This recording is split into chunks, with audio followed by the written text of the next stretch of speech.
everybody who is an adult who is mature, responsible, accountable, if you do not take a moment, especially for parents with their children, they will have that gap, the emptiness I have talked about. So wherever they will go and somebody shows them love, even if they are manipulating them to enter a movement, that child sometimes will never know.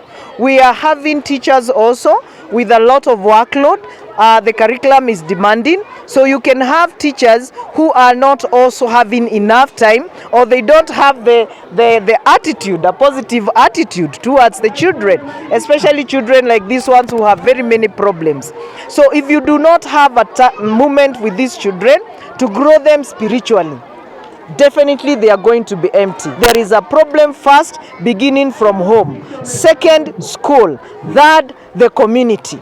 And I would really want to speak also to the leadership, because these children are looking at people who have succeeded, and majority of the people who have succeeded are not people of good morals, and they think for me to get rich I have to be like so and so. So what do we need to teach our children? We need to teach them about sustainable wealth that does not happen overnight. We want to teach them about the walk with God, which also does not happen overnight. So my prayer is that the parents should know they are the number one custodians of their children. LGBTQ movement is here and in a very massive way. Why are the young people being recruited into LGBTQ? And I want to say, even the authorities, the security, the government leadership, they know. When I say they know, because there are many reports. When I say they know, it's because of the recent incident we had with the Supreme Court, allowing them to have their own associations. That tells you they are already there.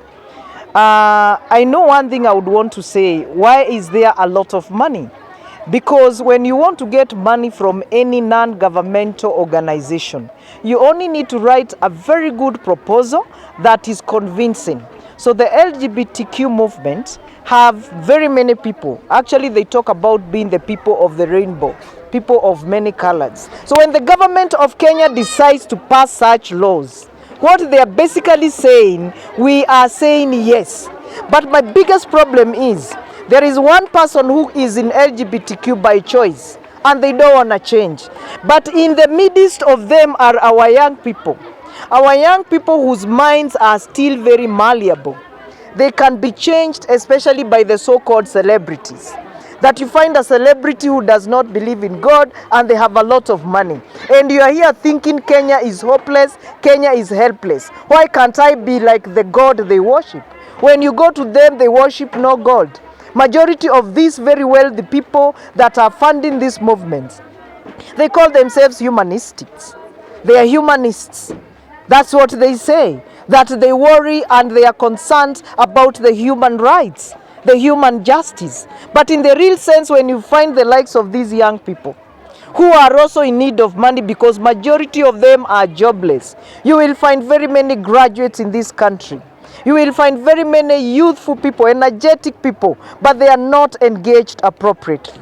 You will find schools, you will find universities, you will find tertiary institutions that do not engage students in terms of self-awareness. Do I know who I am? We are having big problems of our children being body shamed in schools, in the community. If they find that movement that is promising them, come, I embrace you, come, I love you, they will go wholesale.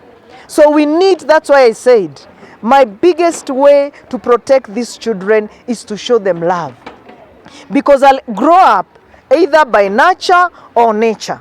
I might be in a harsh environment that is Dixie and Dutu slum, but if I am nurtured well in a school like this one, definitely whatever is happening around me will not influence me. For the young people that are joining LGBTQ movement because you lack money, because you feel you are poor, I want to tell you, some of us began from nowhere. We didn't even have 2 panties to wear. But the Lord who is faithful, the Lord who wants to bless you with wealth that is sustainable, doesn't come so fast. God wants to teach you financial management skills where you can move step A, B, C up to Z. I pray that you become patient. I pray that you become resilient. And you parent who is watching me, if you have neglected your child, just know you're giving them license, number one, to be recruited in LGBTQ movement. Teachers, you are the second parents of these children. I want to tell you, when you also segregate against them, stigmatize them, discriminate against them, you call them lesbian and gays, and they are just young people that are growing up,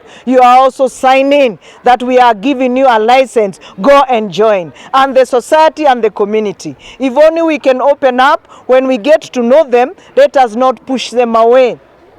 And that is why I believe in my faith. Jesus also welcomed everybody.